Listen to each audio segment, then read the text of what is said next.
Hello guys, আজ বানাবো সিমের বিচির ডাল। তো প্রথমে আমি এখানে একটা বড় সাইজের আলু আর সিমের বিচি খোসা ছাড়িয়ে সিদ্ধ হতে দিলাম, স্বাদমতো লবণ আর হলুদ দিয়ে। আর এরপরে আমি ফোড়নে দেব, এখানে তেল দিয়ে দিয়েছি শুকনো মরিচ, জিরা, রসুন কুচি, পেঁয়াজ কুচি।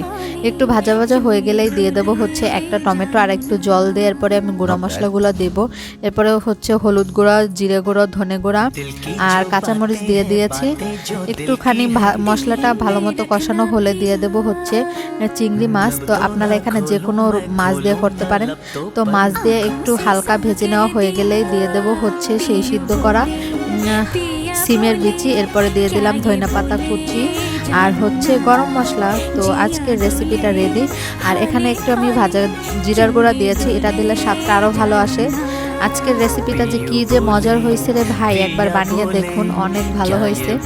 তো আশা করি অবশ্যই বানাবেন আপনারা। বাই।